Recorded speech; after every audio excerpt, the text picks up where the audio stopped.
Hello friend, Manupur Mirror Miabu Taramusari. This is channel Sina Tagasagadu video see Kogi Ipu my show Loremum Konang Tava, Mayam Hena Kambira Magani, Mahagna Kogi Mamangi Matamda, Kogi Ipu my show in the lay game Matamda, Kogi Mia lining Nakana, Sokolpatami, Kogi Mite lining Mulamdai Habitare, Having Matanguda Kogi Inning Tona, Kogi Mia lining, Chatava Makai. Sibigi dandi piba natraga loi thaba ka ando main tawna pa timing do adugi matang da khoi ipu mai chauksing asi yamna thamoi da yam nuai ta phauki adu maram kya asina mahakna khoi gi mitomian sa sing asigi da mutta wajab habitare kangu ma mayam lei dra khoi gi mitai da so adu habidi mi gi matau tamning ba mayam lei ri adu mai tawdra mayam tholakhai da adu da khoi gi mai chauksing asi moije thupkhibani aduga makhon so Hairammi Hairammi khoigi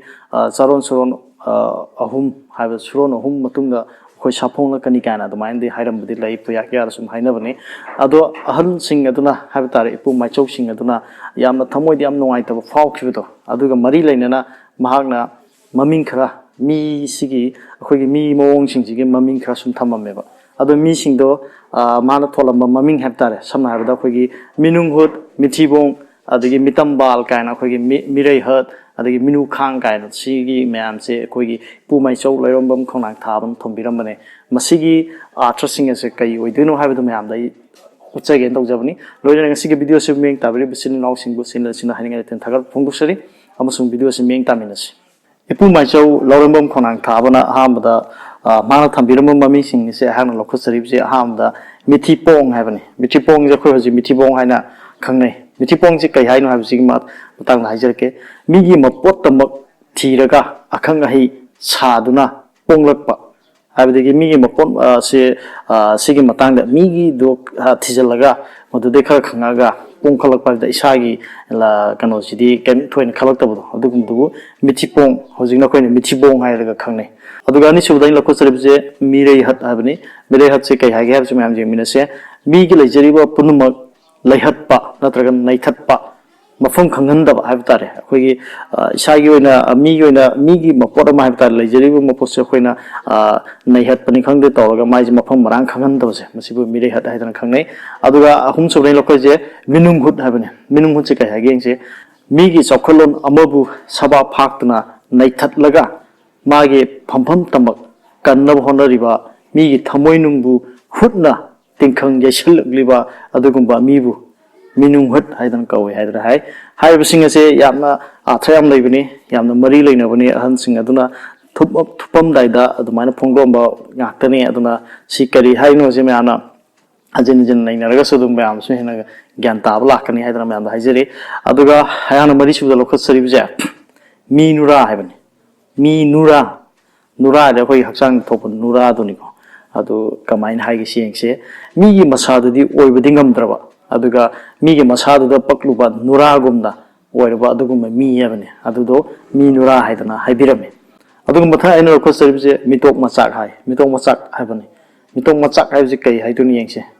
masagi saktam thadokuna migi saktam manaba masabu sagalliba migi machak taraba adugumba miyoidubu mitokmachak haidana kawe haidana haibirame aduga matha in lokho saribja Meenukhang habne Meenukhang habje kai habne je Meenukhang je mayam taram magani hanagi atai aini mamang pangibu mayam du dai budi akhoi Meenukhang je se akhoi tapta gi saidi yawune mayam hena khangam gani adu Meenukhang je kai haige ne yengbina se migi punsironda mi minu oina changduna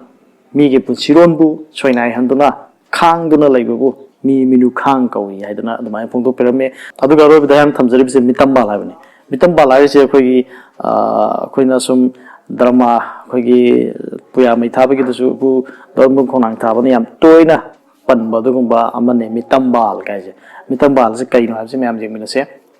Meetambal haiba taragadi migi kano ma haitar migi mapor ogira migi lining ogira migi drama gi ogira migi kaino ma haitar adu tamlaga isagi oijagadoba isagi masagi oijaba poto adu do thanarakta karisu khalakta haitare migi dunena lumna dorpodo samna da khoi gi paw do so khoi gi lammi sanna machi saing kain hainari ba dugumba haitare nakalam da sigi sense ne mi gi tuda tamlaga masagi dudi thanarakta ba